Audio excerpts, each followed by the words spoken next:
Welcome, photographers, online Vault and Inner Circle members. It is great to have you here today as we talk about the business end of your photography business. Some of you might call it the back end of your, I don't know.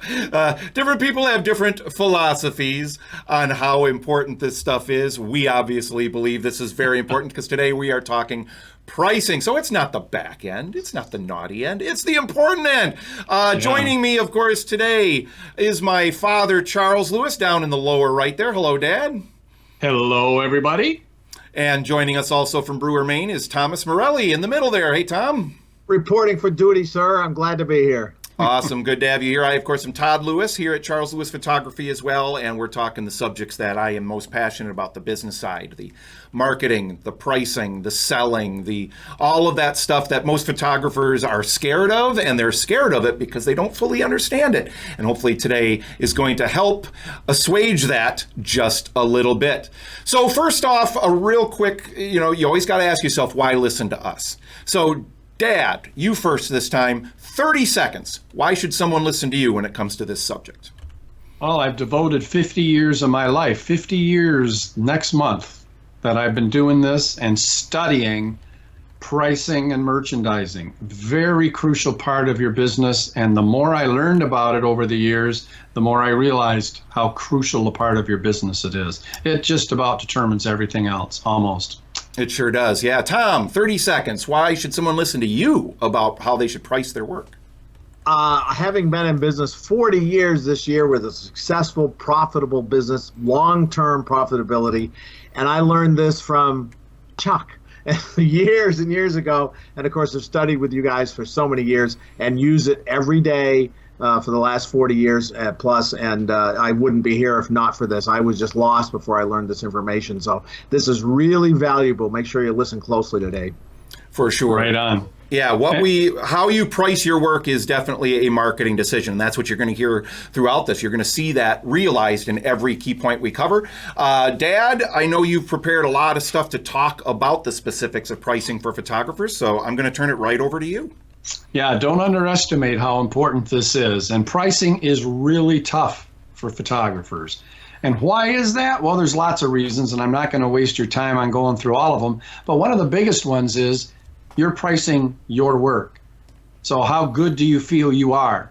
And how valuable do you feel what you do is? And you may start to forget about how valuable this is to your clients, how meaningful this is. And then you're afraid of competition, and you're afraid of recession and economy issues and all this stuff. And so you just try to keep your prices really low, but you don't know what low is. That's why it's difficult for photographers, is there's so much involved in this, and we're going to walk you right through it today. Absolutely, without doubt. So the first thing is pricing is psychology.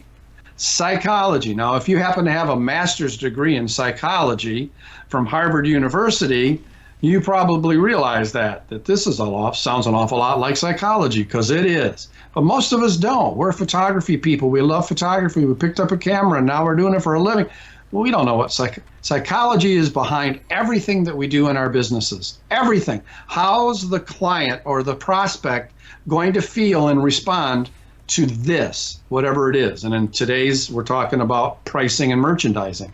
How are they going to feel about this? And is this going to help us or hurt us in the long run? So it is psychology, and you're going to hear a lot of it today because that's what this is all about. And, one of my favorite things, you want respect, right? You want people to admire you, respect you, not only as a business person, which is important, but as an artist, okay? And the best way to get respect, this sounds so easy, and it's not easy. The best way to get respect is with what you charge. The more you charge, the more respect you get. And price kind of determines everything, which I mentioned a minute ago, how this interrelates with everything else you do to give you that image of professionalism and expertise. And Tom, I'm going to bring you in on this because you're so good at this. You want to chat a second about this? If you want someone to say the words that I love to hear, you must really be good. because it's inherent.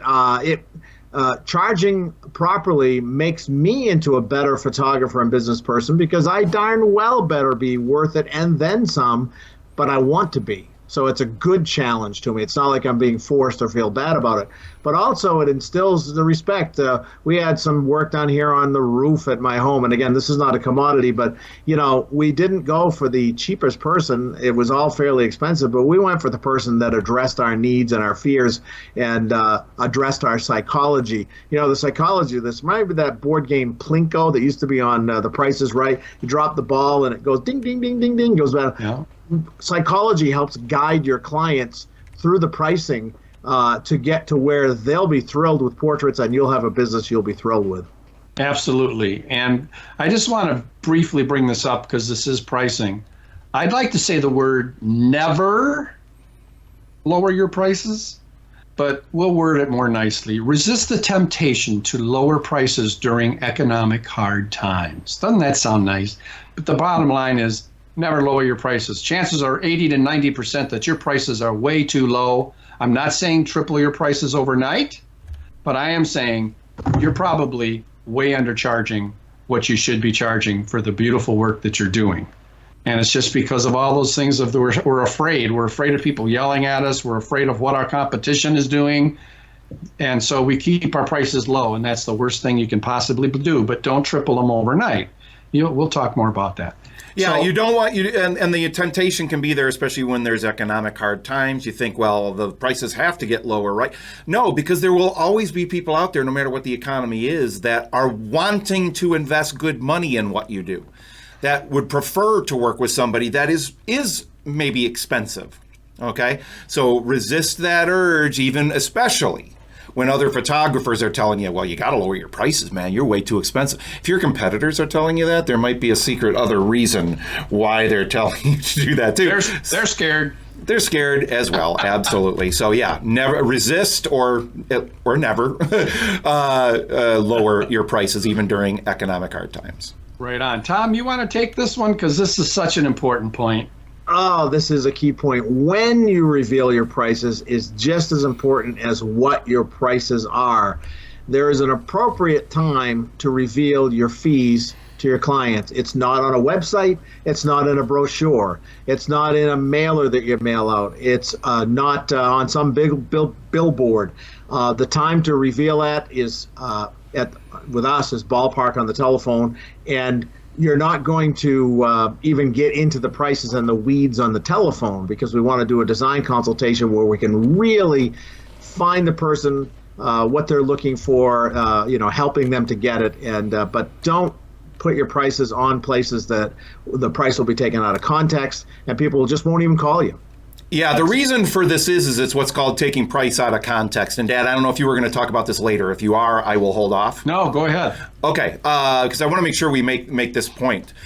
Like Tom said, you never want to be showing your images, on your website. You don't want to be sending out price lists. You don't want to be doing PDFs by email, any of that kind of stuff, because then they're going to be taking the price out of context. That means that all things being equal, they're going to pick the cheapest photographer. That's what you're telling them to do by sending your prices. You're encouraging them to say, well, the prices are most important. When in reality, the prices are not the most important thing at all. What's most important to them is what are they going to get? How are they going to feel about these images? What are they going to mean to them over the course of their lives? So when we get into the telephone, we will start broaching the subject of price. When we get into the design consultation, we will continue that process. And then, of course, during the sales presentation, we'll get into the specifics, but never, ever in the marketing, except for when you might talk about you can save 50% off. Now, Tom breaks some of these rules occasionally in some of his Facebook stuff, and that's okay. That's okay. Tom's got a little bit of it, and he's always testing stuff, but it's very rare. It's pretty rare that Tom is talking prices until he gets them on the phone, but there's the occasional time, usually when they're saving a good amount of money, and usually when it's the baby plan, which, makes a lot of sense. Okay. Yeah, and also talking prices on the phone, we'll get to that because there's a certain specific way you need to do it. And it's not just say, well, we have 8x10 starting at this and we can, no. So one quick point here that is really important to both Tom and I, and that is that it's not the prices, the numbers that you charge. It's how you present those numbers. It's not the numbers themselves. If people are constantly complaining about your prices, you know why? Because you're doing a lousy job of presenting them. That's why. Sorry, but you're really screwing up. It's not, yeah, some people are going to complain. We'll talk about it in a minute. But the most important thing, it's not the price. It's not the number. It's how you're presenting it. Right, Tom? That's right. You know, you could take a photographer, one on one end of the street, one on the other end of the block, both doing what one would consider equivalent quality of work, whatever that word means. But, you know, they're both good, saleable, nice, beautiful work. And one is getting $10, well, I'll just throw some numbers out, $10 for an 8x10. And the other one gets $100 for their 8x10. And everything else is equal. How in the world, and a big element of that, and there's other elements, but one is the fact that the $100 photographer is just as booked as the $10 photographer right. with quality clients, and it's because of the way they presented their prices. Absolutely. Very crucial. So let's talk about how do you present your fees, all right? Now, there's a thing we call the volunteer statement. And what we mean by that is that we are normally going to volunteer the investment before the client asks the second time. They, you know, when you pick up the phone and you answer this studio line and they say, I was wondering how much you charge. Okay, that's number one. And we're going to use a redirection question and ignore it only that one time. You say, well, I'll be glad to discuss our fees, but may I ask you a few questions first to see exactly what it is that you're looking for? And 999 out of 100, they're going to say, yes, of course, all right? But now we want to volunteer the investment before he or she brings it up a second time. And we have a volunteer statement for the telephone. We have a volunteer statement for the design consultation, the pre-portrait chat, where we meet with them ahead of time on a different day than the session. And then we have a volunteer statement for when we're actually presenting the images to our clients. And this is a little bit of memorization. Don't get all upset about it, okay? I know in school you hated memory selections and all that crap. This is important. You got to study and prepare. You know the difference between F8 and F11. And how hard was that to learn? I mean, seriously, what the heck? F what? What? Remember those days? Okay, and the depth of field and how that, it's the same thing here with your business. This is crucial stuff. So let's just very briefly give you the volunteer statement on the telephone. So we're talking on the phone and we're asking questions and all that stuff. And we decide now's a good time to bring this up after we've built a relationship. And I say, well, before we go any further, let me give you an indication of what you can plan on investing. Is that okay? Wait for the answer. She says yes. You say most people in your situation can usually plan on investing between X and Y and get a larger one for themselves and a few smaller ones for gifts. Does that fit within your budget? Memorized word for word. You must do this. Don't you dare stop watching this video without writing that down and memorizing it, because how you're presenting those numbers, those X and Y, are extremely important. And your X is always the lowest number they can possibly honestly get into your studio, have beautiful photographs created, and end up with maybe an 8x10 and a couple 5x7 prints, okay?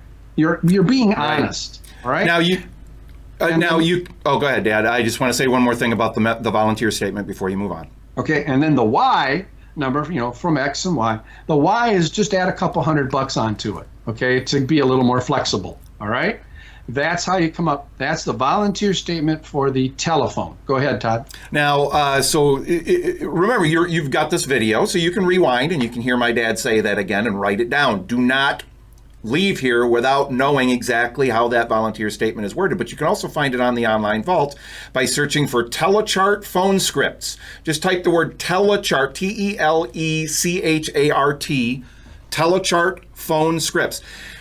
In the search bar, it'll be the first or very near the top, first 3 things or 4 things that come up there, and each one of our telecharts have the volunteer statement in there on, I think it's page 2 or 3. So you can find those, page 3 at the bottom in the lower right. So you can find those if you did not catch that completely. So that's the volunteer statement. Right on the telephone.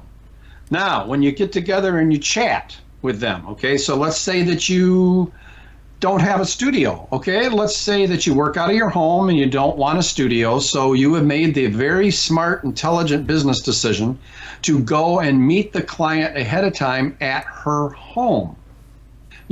I know you're thinking, oh my gosh, you got to be kidding me. You know how much work that's going to be? Do you know how much money this is going to make you? And how more qualified each one of your clients is going to? Anyway, let's just pretend that. Well, while you're there and you're chatting and you're building a relationship and you're showing her a few images and stuff, you decide that, okay, now's a good time. So I say, I get so excited about chatting with you. Sometimes I'll forget about mentioning the investment. So you mind if I bring it up right now? And she'll, of course, say no problem at all. Go ahead. So now you're looking around her home and you're looking for something that's approximately a certain size. Okay. And in this case, we start with our very finest image, all right, which is a 40 by 50. And so we say, now, for example, right there over there, the one you have over the sofa there, that size starts at X dollars and goes up from there. And the next one down is that one kind of right there, a little bit smaller maybe than that one, but that starts at so much. And then the next one size down is, you see how very unimportant you are treating this? You're very nonchalant. You're just pointing, say, well, it's not exactly, but it's close. And you give her always starts at so-and-so, and then starts at so-and-so. And you're quoting your least expensive color line. We're recommending you have 3 lines. We'll talk about that in a minute, product lines. And that's why you say starts at, because it can go up, right? Good, better, best. All right, that's the volunteer state. Oh, and we bring up the creation fee, of course, and we say, and we have a creation fee that covers the cost of the time involved in creating and planning the images. It's X dollars, and that's prepaid to reserve your time. And what it allows us to do is take the time to really plan everything out and do everything right so that you get images that you are just gonna love. Okay, so that's the volunteer statement basically for the design consultation. Tom, anything to add before I move into the presentation of the images? Now that kind of covers it. That is crucial, though. Learn that. That's a step. We have a system, and that is a key step in the system. If you miss that step, you fall down, and you don't proceed on to the success you're hoping for. So what Chuck just said was extremely valuable material. Yeah, and you have to work as hard at this as you worked in learning photography. It took time to understand the relationships of depth of field with aperture and why the bigger number of aperture is actually a smaller opening. And now all that you just take all that for granted now. Well, you didn't at the beginning. Think way back there, okay? And it's the same thing here. You have to get this really, really perfect in your mind so that you can volunteer the investment at each appropriate time without even blinking. And that says to her non-verbally as well as verbally that you're worth what you're charging, which brings us to the presentation of the images. And you members, 99% of you probably already know that we project our images. So she comes back in and she sits down and we're going to present the images to her. And we start with a 40 by 50 on canvas, projecting into canvas. So that's our whopper size and our whopper finish, our product line. And so we go, da-da, presenting. Are you ready for this? You're going to love this. Da-da. Okay, there's the presentation. Image comes up in a frame over a sofa, and she goes, whoa, I love that. Well, of course she does, because we went through and very carefully picked her favorite one. What we think, if I were her, not me, not my favorite one, if I were her, what would be my favorite one of all of these images that we did? And I'm going to start with that one first. Oh, this is so important. Anyway, and let's say it's a family portrait, and let's say mom and dad are there. So mom goes, oh, I love it. Oh, it's beautiful. Dad doesn't say a word. So we ask Dad, John, how do you feel about this? Isn't it lovely? And if he says, oh, I love that, that is absolutely perfect. Oh, and I love the background with my flower garden over there. It's okay, so I've gotten 2 positive responses. Mom loves it, Dad loves it. This was the first image I showed them. At the very beginning, we said, right, when you present the images is so important and when you present the investment. So I'm on the first, they both were positive. So I say, this is our sofa size, is $10,000. Can you see it proudly displayed over your sofa in your home? And then I be quiet. and I wait to hear something happen. Does somebody explode? Does somebody complain? It's the whopper. They're supposed to, and we'll get to that a little later. But those are the volunteer statements for the telephone, the design consultation, and the presentation of the images. Learn those, memorize those, they're important. Tom, you want to talk about the always start at the top and slide down? That makes me want to break out a game of Candyland or whatever the game was. Yeah, and shoot some ladders. Shoot some ladder. Yeah. My kids were so young. But yeah, this is, some people, we don't use the word sell, but some people refer to as top-down selling. But basically, you're setting the bar with your biggest package, the Whopper, that we don't plan on people investing in, but it shows the value in what you do. It also, I call it relief, where the handkerchief comes out and Dad usually mops his head and goes, phew, there's no way. But, so as you work down, you take things away. Well, is it maybe the size is perfect for this photograph where it's going, because I've been to your home, but maybe we can, if we reduce the finish from canvas to the next one, the middle finish, that will knock, $2,500 off the investment. How do you feel about that? It gives you a chance to kind of work down, because we're not trying to give something or make somebody take something they don't want, but we know from our experience that the right size in the right place with the right image is going to be something they'll love. So we're really doing this for the client's benefit, as well as obviously the benefit of our business staying in business. Right. And so that starting at the top lets you work down and sets a standard, whereas if you start with the lowest package and try to go up, there's no way, Jose. Right. And that's the important thing, is it's designed so that a 30 by 40 seems like a small image to your clients. Right. That's the point, because when you start with something that's very adequate, something you fully don't expect them to invest in, a 40 by 50 maybe, a 40 by 60, whatever your most adequate size is. Then when you show them the next size down, presented up there, we don't have time to talk about the whole presentation of the images here, gentlemen. We got to move on. We're talking pricing here.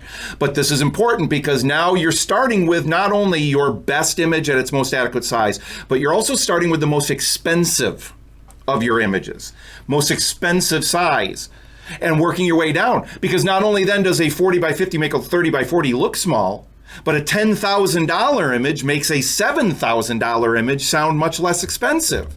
So you can see the magic of that. Absolutely. It's just wonderful. And there's a lot more on the online vault that you will want to watch and take notes, and because boy, how you do this is how you make your living. And we're not trying to trick anybody. We're not trying to manipulate. We're just trying to use human psychology on how we present our images and what the prices of the fees are. So that brings us to the barometer of the too high, too low. How do you tell if your prices are too low? Well, you don't have to. I'm already telling you, your prices are too low. Whatever you're charging, it's not enough. For all the talent and the effort and the years that you've put into becoming as good as you are, you're probably, I'm 95% confident that you're charging too little. But how do you tell if you're charging too much? Is there some way? Well, there is. This is that old barometer thing, okay? And the rule goes like this. If 2/3 of your prospects or clients, when you speak with them, aren't complaining about your prices. So if 2/3 of those people aren't complaining at all about the price, your prices are too low. They're just plain darn too low. We want 2/3 complaining. 2/3 of the people you speak with, where you give them a ballpark figure with the volunteer statement, and they go, whoa, are you kidding? What do you do? Gold plate those things? You've got to be kidding me. Okay.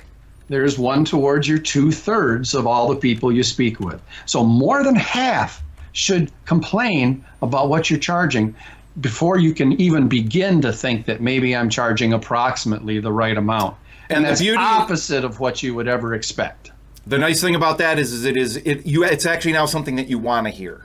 It has gone from something you fear. Oh my gosh, I don't know how I'm going to handle it if they complain about my prices. Oh, I don't know what I'm going to do. I don't know. Now it's gone from that to, I hope at least 2/3 of them complain. Otherwise, my prices aren't high enough.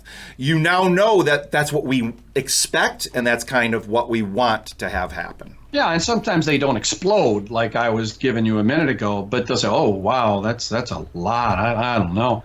That's a complaint too. That goes towards the 2/3. So, Tom, you want to talk about the price value relationship because this is so powerful, and you'd think we'd all know this because we live in this culture, and a free enterprise culture. You think, but we don't think about it when it comes to setting our prices and our fees. Tom?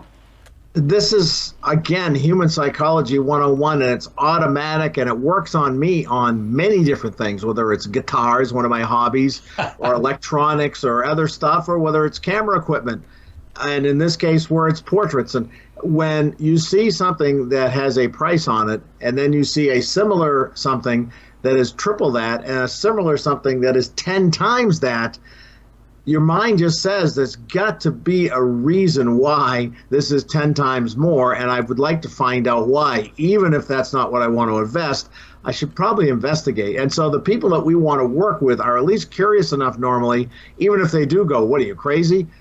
They're saying things like, I hear this a lot, "You must really be good to get that." And, there's ways we talk about that, and it gives yourself to let a little air out of the balloon as you're selling yourself. So if your pricing is way too low, you're going to lose people who just assume and then never call you. You're not very good.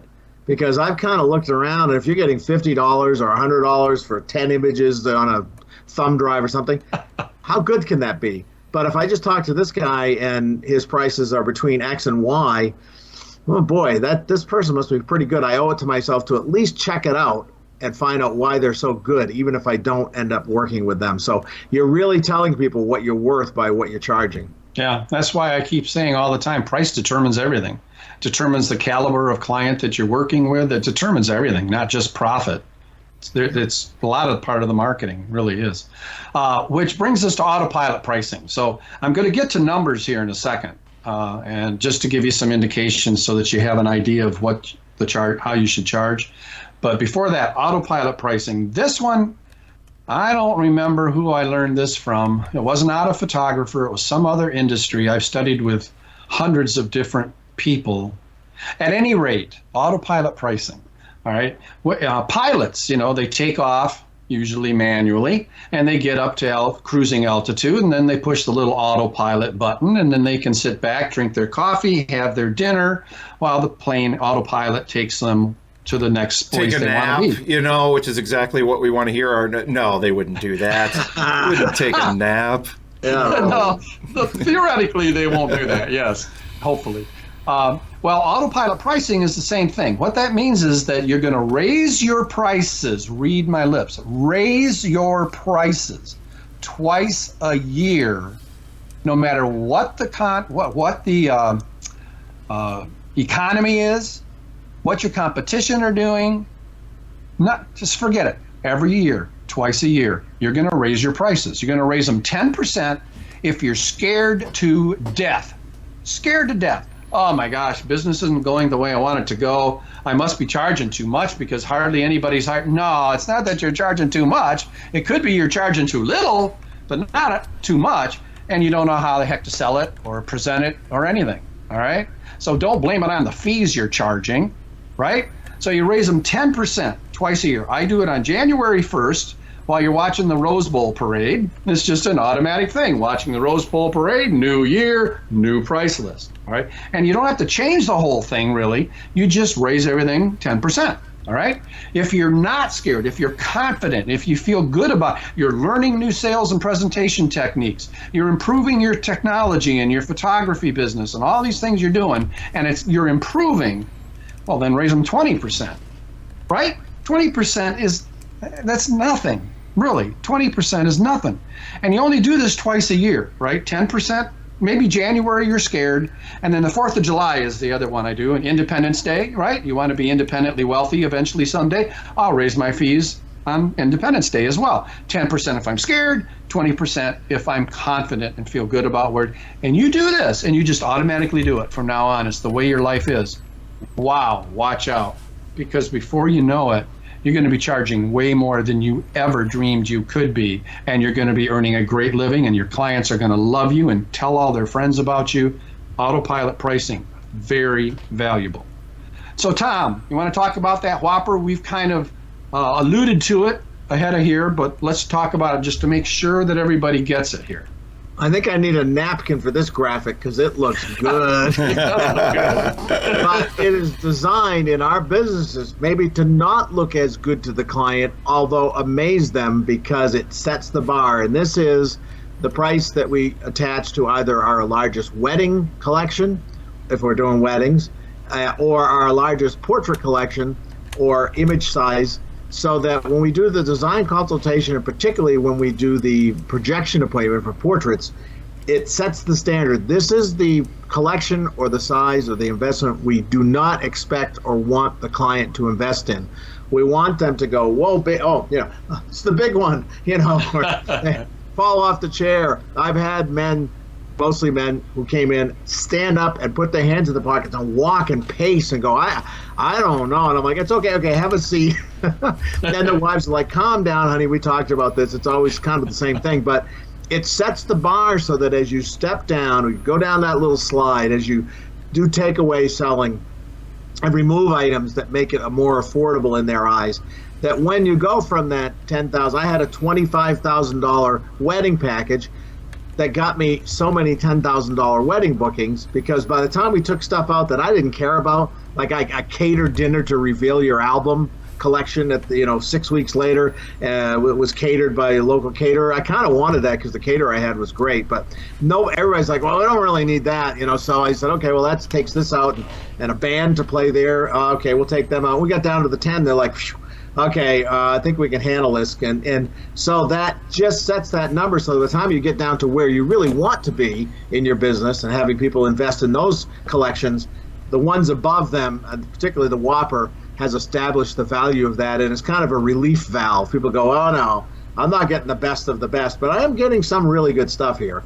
Yeah, and what this does psychologically to you as the photographer is you design this to be so, I'll use a couple bad words, so big, so expensive, so out of, the only way anyone would invest in this is if they just won the lottery. Now, you know that. That's what you did when you laid this out and designed this size, whatever, okay? So you certainly don't expect anyone to get it. So it doesn't scare you to present it, because you already know they're not going to get it. They're supposed to complain. They're supposed to react. And it starts to give you courage and confidence. It's just extremely valuable. All right, good is good, but better is better, and best is, well, the best, Tom, you want to talk about good, better, best? You remind me of some great actor with that hand. I don't know. Maybe it was Dr. Smith from Lost in Space. I don't know. But this is three-tier pricing and packaging, and it gives you the wiggle room you need. Human psychology as it is, a lot of folks will go, maybe we're not quite ready for the best one. I'd like it, and maybe we could possibly do it, so it's good to have it. That's in your Whopper category. And we don't want to have the good is good, but a lot of them just end up in the middle. That's kind of how that's set up and how it seems to psychologically work out. But it does allow you some wiggle room. So if someone really has the investment and really discretionary income, you do have the best there to offer to them, the finest product you can produce at the adequate sizes. And also, if someone is this close but they can't quite swing or don't think they can swing the middle one, the good is still there, so you keep them as a client. They have images they'll love. It's still a beautiful product. It just doesn't have some of the features and benefits that the better and the best do. But it gives you room to move as you're talking throughout the presentation, particularly, so that you have some wiggle room. You don't just offer something and somebody say, no, I don't want that, and then you're done. You don't want that. This gives you room to work with people. Now, I want to be really clear about something here, too, so that there's no misconception. When we say good, better, best, we do not mean the quality of the image. Right. We don't mean the quality of the photograph. We don't mean the amount of enhancement that's been done to the portrait. Right. That is all the best it can be, no matter what. We're talking finishes, product lines, things like that. Canvas being our best, and then, masonite on the next levels down and stuff like, that's what we're talking about. Okay. And again, the design of that best is to make the better look great in comparison by price and all of that stuff and still be better than the good. Because most people don't just want to get the bottom of the line. Most people want to get what's at least in the middle, if not the very best, whenever they can afford it. Exactly. And this is so true in all parts of our lives. You just don't realize it. I bought paint yesterday. Holy smokes. Do you have any idea what a gallon of paint costs? Is it more than a gallon of gas? Yeah, I could not. Yeah, I couldn't believe it. I could not believe it. And they had a good, a better, and a best, right? I mean, you see it everywhere. And it's so valuable that you understand how to work with this. And again, go to the online vault because you want to see exactly what we call it, because we don't call them good, better, best to our clients. Right? They each have a real nice name. There's a lot to this that this makes you your living. It's not the camera you're using. It's not how good you are at Photoshop that makes you your living. This is making you your living, so you really want to pay attention. Of course, that's why you're watching this. All right, so now, once we've talked about good, better, best, we got to talk about a formula, because if I were you and I was sitting here, I say, yeah, but what do I charge, Chuck? Give me something. What do I charge? And the answer is, well, I can't give you what you charge, really, because I don't know your work and how you treat your clients and where you are in the world. There are things, but there are a few things where I see very common mistakes. We do a lot of online telephone type consulting where we deal one-on-one with our members and help them one at a time, very specific. All right. And the one common denominator mistake that absolutely everybody, and I hate it when someone says everybody's saying this. Well, you don't know everybody, but all the people we've talked with over the years, I mean, hundreds and hundreds thousands really, everybody makes this one mistake. I don't know what it is. I have yet to find someone who doesn't. That is, they charge way too little for the wall-sized images. You want to earn a great living in photography? Charge more for the wall-sized images. But I know. I was there when I started. And you can say, well, nobody ever buys them, so what difference does it make what I charge? They never buy them anyway. Well, they don't buy them or invest in them, which is the correct term, because how you're presenting them and the words you are saying.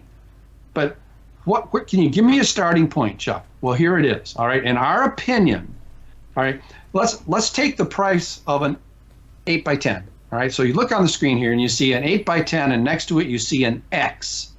What that means is that we're going to consider what you charge for an 8x10 and relate it to all the other sizes, so that you aren't charging too little for the wall-sized images, because you study this and you learn this presentation techniques, and then you're going to have people investing in wall portraits. I absolutely guarantee it.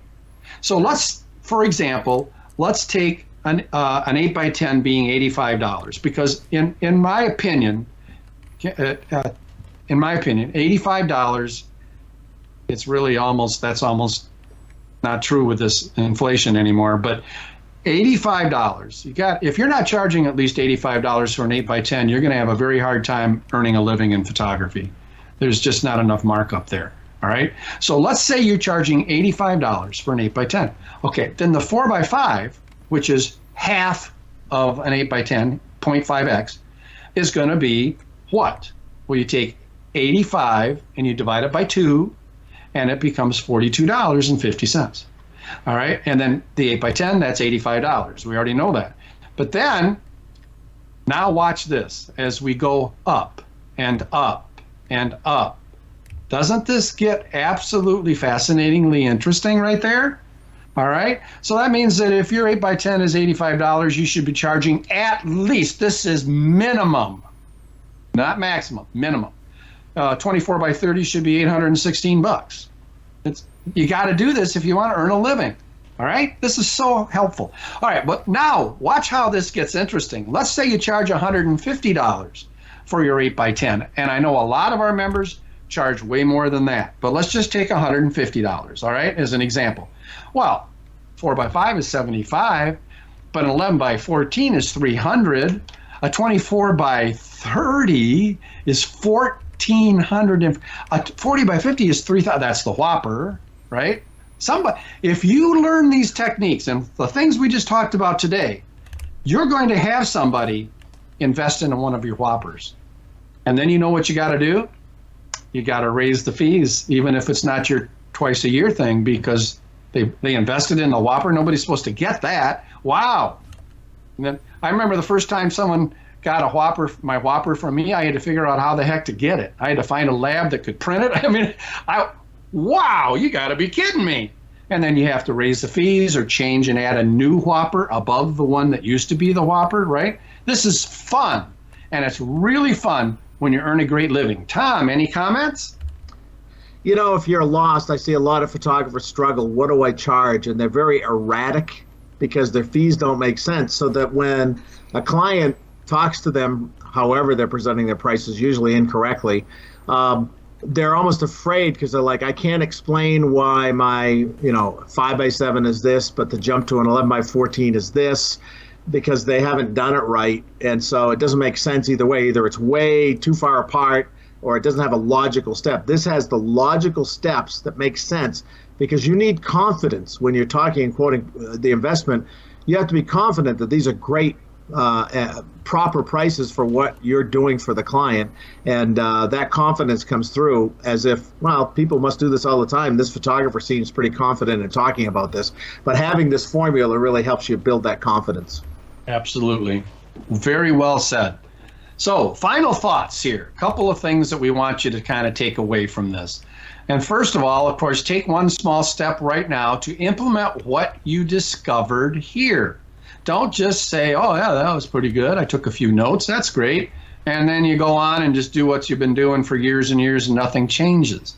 I mean, if you're really scared of this stuff, which you shouldn't be, because we have proven that this works, and we've got photographers we consult with and members all over the world that are proving this is working, and it has been working this works.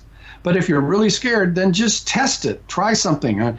Have 2 price lists and test it on one client gets price list A prices, and not that you hand them a price list, but A, and the next one gets B.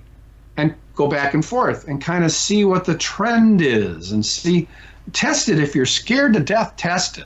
At least do that. Yeah, just take an action. Get the price list or the pricing formula. I mean, if you want, I'm backing up to that right now just to stress it again. I mean, look at that.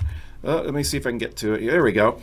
There's your pricing formula right there. Grab that. I think you can find this on the online vault even, I'm pretty sure. So just type in pricing formula. Pricing formula, and there you go, and start to implement it. There's your first step.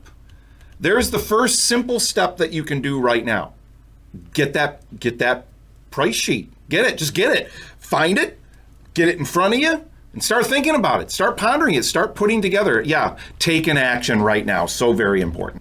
Yeah, successful photographers like you take action and do the things that the failures won't do. How many times have I heard photographers say business is terrible, and then I hear them say, I don't want to do that when I make perhaps a suggestion. And so if they're like, well, how are you so successful? And I explain what I'm doing to a certain degree, oh, well, I don't want to do that. Well, then maybe you don't want to be successful. So you have to make that decision. Will you do what other photographers are not willing to do? Because then you start to rise and rise and rise, and it's great fun. It is fun. And think differently. And what that means is stop thinking about the recession. Stop thinking about inflation. Everybody's talking inflation and prices going up and all, and a possible risk. Think differently. Think about the fact that you're charging too little to start with. And if you learn these techniques, yes, it takes some studying, but it's all laid out for you on the vault, and you have unlimited access to the vault. So if you just learn this stuff and study and get I know those are bad words, you don't want to do that. How bad do you want what you say it is you want? So think differently. Start forcing yourself to think more positively and believe in yourself, and put into your brain stuff from the online vault that's going to help you get where you want to go. Yeah, continue to take advice from those who are where you want to be. Meaning that if you're at a meeting, I don't want to pick on one organization over the other, but if you're talking to other photographers and they're like, here's what I think you should try, or even a well-meaning neighbor. I've had neighbors and family members say, well, I think you charge too much, or you're not doing this right, or if I were you, I'd do the little sheet at the restaurant that has the coupons, things like that. And so you have to talk to people, and that's where we come in, we feel, that have been there and done that and have a proven track record, so that when you're taking advice, it's from someone who is where you want to be and has had that experience, and you're not just chasing a fad or someone that is just guessing, because maybe they don't know, but they're just giving you advice for the heck of it. So don't do that. Find the ones who are where you want to be. And Todd, you want to take the last one? Sure. Visit the Photographer's Online Vault regularly. Obviously, we can't recommend that highly enough. There's new stuff being added all the time, and there's a ton of stuff that you've missed. No matter how long you've been a member, there's stuff there that you have missed. And if you ever have trouble finding something on the Online Vault, you can send me a message, and I'll find it for you. I am very intimately involved with what's on the Online Vault.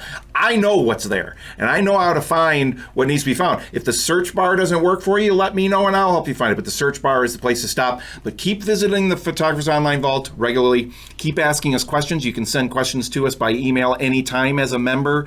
We are here for you to help you in every way we possibly can. Right on. Tom, I'll give you a chance for your final thoughts.